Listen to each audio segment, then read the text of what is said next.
Once again, we're learning that the heart of the issue is almost always an issue of the heart. If you want the people in your life to be the best they can be, then we really need to prioritize their spiritual maturity. Parenting isn't about us. In fact, parenting isn't even about our kids. Parenting is just one way Christian dads and moms are to worship God. So welcome to the Truth.Love.Parent podcast, where we train dads and moms to give God the preeminence in their parenting. Welcome back. Today we're expanding our knowledge of expectations in order to understand how expectational education really works.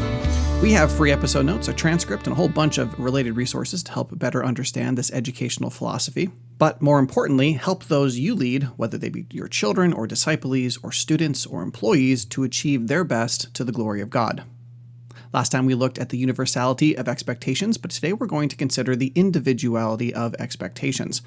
Both sets of expectations are important, but they are different, and without the other, each might result in our failing to please the Lord.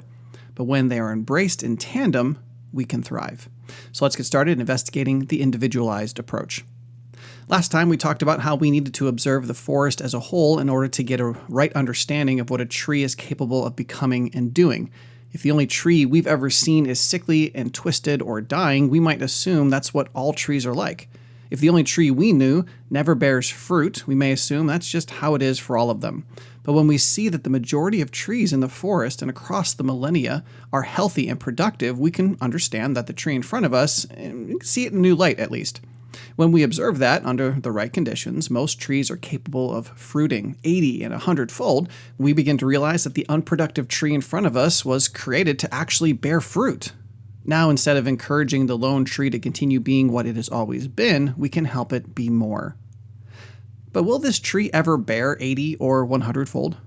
Other trees do, but what will this tree do? How can we know? How can we know what sort of expectations we should have for it? How do we help it be more without setting an impossible goal that it is sure to fail? This is where the individualized approach comes. We use the individualized approach to determine appropriate high expectations for each unique person based both on their cognitive ability and spiritual maturity. We talked about physical, cognitive, and spiritual maturity 2 episodes ago. I hope you listened to the previous 3 episodes because they're absolutely foundational to our discussion today. And please note that physical maturity has very little to no bearing on expectational education. We're going to talk about supposed developmental stages later this season, but generally speaking, the only relationship between expectational education and physical maturity is that kids naturally get older as they're being educated. That's it. Since we can't learn everything at once, we're all getting older as we master previous concepts and move on to new ones, and that's about all that happens in regard to physical maturity. It's a necessary consequence of the same passage of time in which our learning takes place. However, the individual's cognitive, and even more so, spiritual maturity plays an insanely important part. But before we get into the details, the sponsor for our show, MyPillow, wants me to share with you that they are having a pretty amazing sale right now on their premium MyPillows. What would normally cost you $70 to $80, you can purchase for only $25 by using the promo code Evermind at checkout.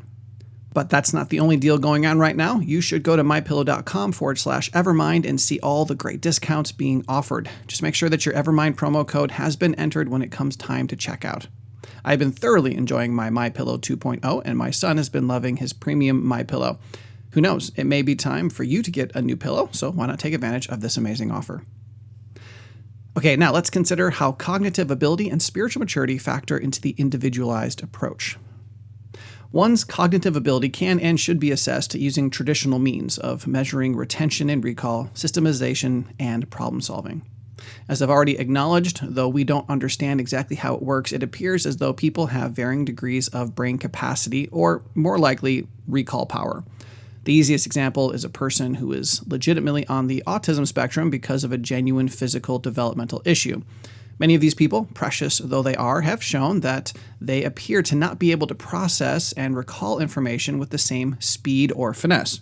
Sometimes even potentially not even being able to retain information that is common to most healthy individuals. Now, there are some who are just as cognitively mature as any other healthy adult, but they lack the ability to communicate themselves. And so this and other unique struggles make it hard to quantitatively say for sure whether or not a person is capable of higher performance or simply not performing to the best of their ability. But physical challenges aside, if your children or students are scoring very high in cognitive maturity, then it would be appropriate to have higher expectations for their performance than you would a person who legitimately scores lower because they are not as cognitively mature. And this is where it becomes very hard to definitively say whether or not a person's cognitive scores are a good reflection of their abilities. Just because a person scores low doesn't necessarily mean they couldn't have scored higher. There could have been any number of factors that resulted in their scores, so to take the final product as the gospel truth is foolish at best. For these reasons and more, even though I mentioned cognitive maturity first on today's list, I never start with this metric when trying to identify appropriate high expectations for anyone. I always start with their spiritual maturity. Let me use an extreme example. In 1 Samuel 21, 10 through 15, we read, "Then David arose and fled that day from Saul and went to Achish, king of Gath. But the servants of Achish said to him, 'Is this not David, the king of the land? Did they not sing of this one that as they danced, saying, Saul has struck his thousands and David his 10,000s?' And David took these words to heart and greatly feared Achish, king of Gath. So he disguised his sanity in their sight and acted insanely in their hands and scribbled on the doors of the gate and let his saliva run down into his beard. Then Achish said to his servants, 'Behold, you see the man behaving as a madman. Why do you bring him to me? Do I lack madmen, that you have brought this one to act the madman before me? So shall this one come into my house?'" Unquote. David didn't want anyone to know what he was really capable of doing, so he put on a show. Other people are very competent, but they're lazy. Others are equally capable, but their lack of desire motivates them to not perform to their peak, and often each of these people will claim, "I did my best." That's why the spiritual metric is so much more important. So let's consider that next. Now, I want to remind you that when I teach these concepts in secular arenas, I talk about mental maturity. For those of you who may be concerned that I am missing my chance to testify for my God in those arenas, never fear. I do glorify the Lord in these conversations. I just do it in different ways that aren't as easy to misunderstand as the word spiritual can be in our culture. Too many people have a very worldly and pagan understanding of spirituality, so I use the word mental in order to steer them away from coming to very wrong conclusions about what I'm teaching. I don't really like to use that terminology at all in the church because I think the church actually goes to the exact opposite extreme, missing the spiritual for this thing that the world is called the mental, like mental illness and so on and so forth. So in addition to using the phrase mental maturity with them, I developed a measurement called the Operational Maturity Quotient. Educators love this kind of stuff, but I don't want you to be put off by the fancy phraseology. The Operational Maturity Quotient, or OMQ, is simply a measurement of the individual's practical utility and is scored on one of four metrics. Now, when I say utility, this is what I mean. Webster's 1828 dictionary defines utility as usefulness, profitableness to some valuable end. Merriam-Webster defines it as fitness for some purpose or worth to some end, something useful or designed for use. I'm currently in the pre-production stages of a family online course from the book of Philemon about having a useful family. In our modern English usage, the word useful is unpopular and so incredibly sanitary that many people might not like to have the word applied to them or their friends and family. I find my relationship with Aaron to be very useful. If someone were to say something like that about you, it might almost sound like you're being used by them. But terms like utility and usefulness are very important ideas. I've spoken a number of times on this podcast about the importance of being valuable. On episode 447, I ask, is your parenting valuable? And we talked about how to have a valuable family on episode 145. We even look into 5 ways disagreeing children are valuable on episode 50. I've linked those episodes and others for you in the description of today's show if you're interested in learning more about how our families should pursue utility, usefulness, and valuable endeavors. The point is, we should want to be valuable in our relationships. To that end, we will have utility and we'll be useful within the relationship. And that's what the Operational Maturity Quotient measures. In order to make this measurement, the individual will have to be closely observed by someone who knows what they're doing. Listen, I believe that everyone is competent to counsel, just like Jay Adams believed, because the Bible says we're all competent to be spiritual leaders. But that doesn't mean we are actually, right here and right now, competent to lead spiritually. That's why this ministry exists. We want to equip dads and moms to be the intentional, premeditated, disciple-making, mature ambassador parents God called and created them to be. But none of us come into our parenting like this. We're all in process, and not all of us are ready to determine a child's operational maturity quotient biblically from the scriptures. I'm in process too. I definitely haven't arrived in any meaningful way, but because I'm a biblical counselor and I do this type of thing every single day of my life, I do have practice in it. So let's talk about the 4 groups into which everyone falls and start teaching you how to identify your own children and students and employees and disciplees' spiritual maturity. Through extended observation, we want to determine not only how he or she responds to the positive influence offered by each authority, but also the quantity and quality of influence the student has on their peers and the authorities themselves. First, I get really excited teaching parents how to do this because the parents should be the ones spending the most time with their kids. Therefore, they should be able to identify the child's spiritual maturity far better than an individual who rarely interacts with them. Second, this metric is a measurement of influence. And it's important to recognize that influence is a two-way street. Lord willing, you are positively influencing the people in your life, and they too should be positively influencing you regardless of their age or relationship to you. That's what mature people do. If you believe that your children should have no redemptive influence in your life, you are sorely mistaken, and that belief contradicts what we learn in the Bible. So start changing now how you view the relationship with your kids. Trust me, you'll be much better off for it.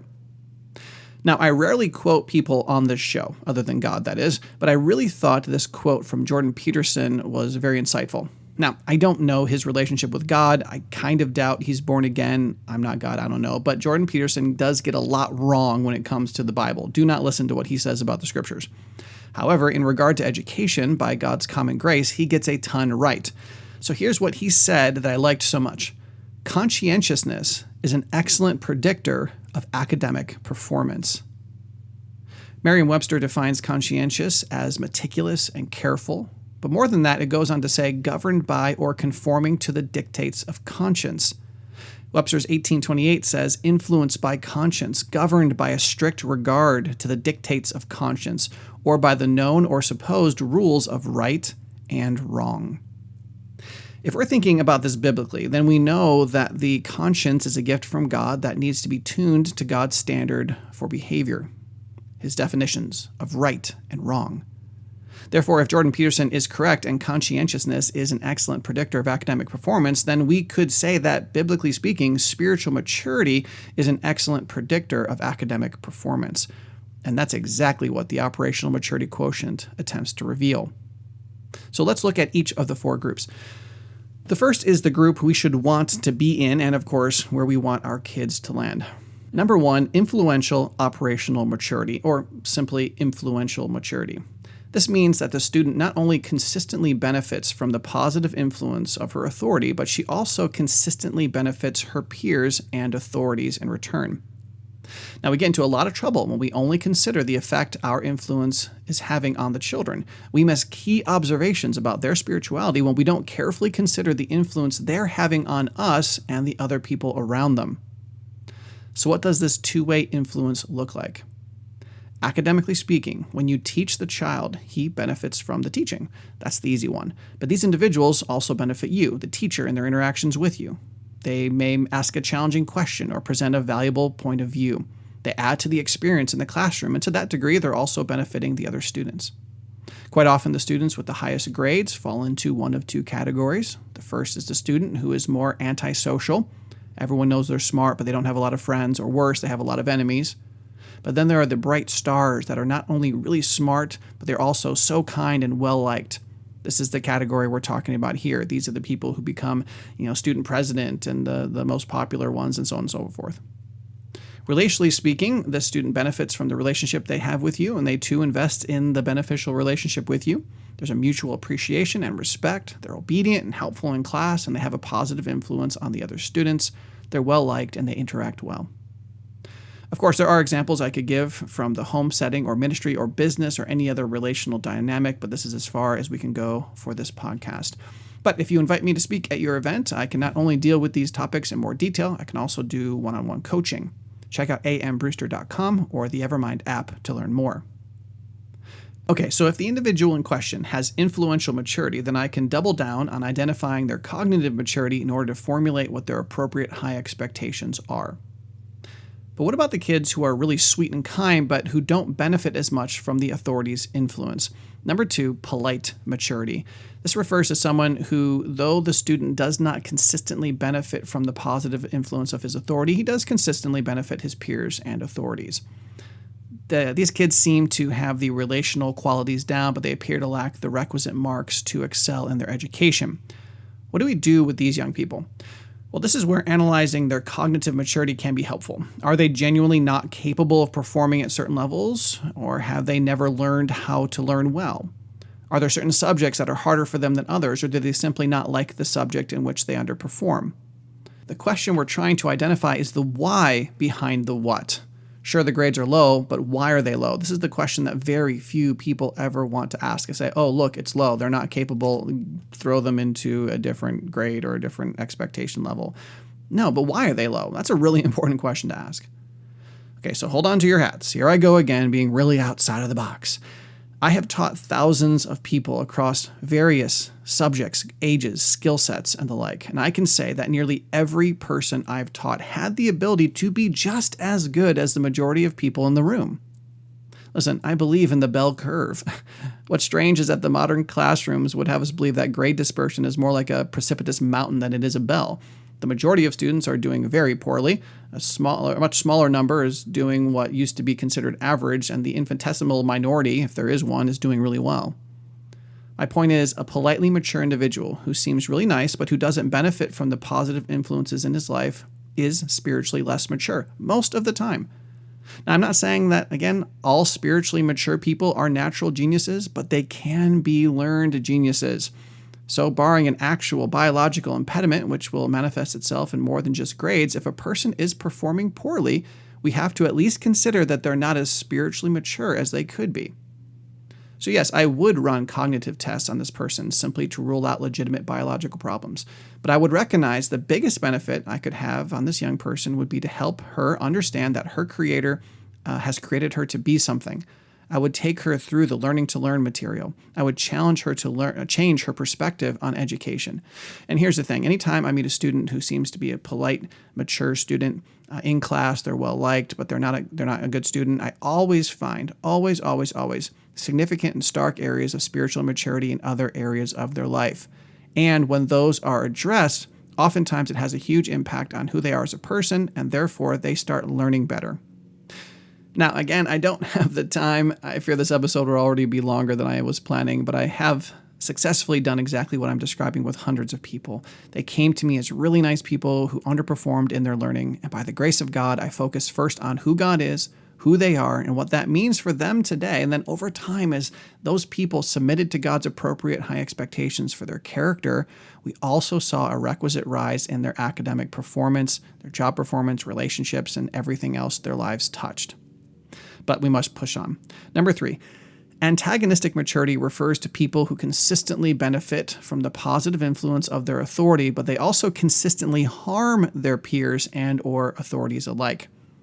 Earlier, when I mentioned that the highest performing students normally fall into 2 categories, the social and the antisocial, this was the other group in that mix. These individuals are the opposite of our last group as well. These are the ones who are not obedient in class. They don't respect their teachers or classmates, but they are still really smart and seem to perform well in their academics. I sometimes refer to these individuals as the Lex Luthors or the arch villains. They're geniuses in their own right, but they're sociopathic in their interactions. Of course, I don't refer to them this way to their faces, but it's helpful for us to see clearly who they are. This is a difficult group because everyone can tell they're not spiritually mature, but for some reason they rise to the expectations put on them by their learning. If you've been listening to the show for any amount of time, then you know they excel in their academics because they want to. It's their act of self-worship, which is the same reason they don't relate to other people well. They don't want to. Now, a secular quote-unquote expert might think they were spiritually immature but somehow mentally mature. No, the spiritual, mental, the same thing. They are cognitively mature, but they're spiritually immature. So in a secular academic context, the child is basically allowed to remain as they are as long as they're accomplishing the educational expectations placed on them or they cross a significant line in their behavior. The public school system is not interested in helping people develop any kind of valuable character. They only care about their perceived academic prowess. But even though these people may have straight A's, they are not going to accomplish all that they could because they are not submitting to God's expectations for being loving to their authorities and peers. Now, what's really scary is that many times these kids have basically been given a pass to act however they want because they have so many labels placed on them we can't see through to their hearts. We're told they have ODD, ADD, ADHD, anxiety, attachment issues, depression, you name it, and are therefore not responsible for acting any different because they're a victim of a disease or illness. And though it would take a month of episodes to build the biblical and scientific cases for the statements I'm about to make, and yes, I could and do plan to build them, I have to warn everyone listening that if you don't expect your children to submit to the expectations God has placed in His Word simply because a quote-unquote medical professional says they can't, you are setting unscripturally low expectations for them and inviting them to fail. And because they are obviously spiritually immature, they will gladly accept your invitation to failure. And as long as you keep lowering the bar, they will keep lowering their behavior. Listen, my friends, we have been sold a bill of goods by the faux medical community. I hate asking people to take my word for it, but here and now, it's all I have. Please take my word for the fact that if your child has been diagnosed with any of the labels from the Diagnostic and Statistical Manual of Mental Disorders, they likely either do not have anything actually wrong with them, or there is an adjacent biological issue that isn't actually causing the problem, but is simply putting enough pressure on the child that they aren't responding to it well.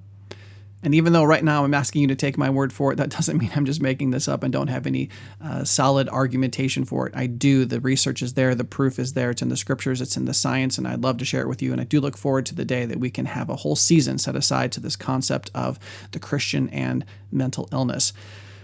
Because I lament how many families in the church have submitted to the patently unbiblical, secular, man-centered, God-denying rhetoric of pop psychology. And we, the church, need to take back a biblical understanding of anthropology, psychology, and behavior. And it's antagonistic mature kids and the ones from the next category that pay the price. We're told that we're bad people to expect great things from them because, quote-unquote, they're not capable of doing it. So we don't, but it's not helping them. Fewer and fewer people are benefiting from secular therapies, and the instances of antisocial behavior is increasing exponentially every year.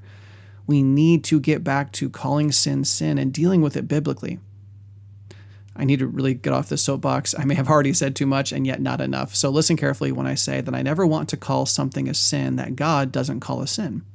I believe that our broken physical bodies do put legitimate stressors in our lives, and we would be wise to steward our health to God's honor and glory. And yeah, sometimes that's going to involve taking medication. But we absolutely must not say that something isn't a sin that God has called a sin. If you've never listened to our Parenting Angry Children series, I encourage you to listen to that last episode. On that show, I deal in greater detail with the psychological labels and what they mean for us and our kids. So when it comes to the antagonistic mature child, I need to start by trying to figure out the lies they're believing about God, His Word, and themselves, in order to set the right expectations for their behavior. Then and only then will we see them increase even more in their academic performance. Okay, let's look at our last category and finish up this episode.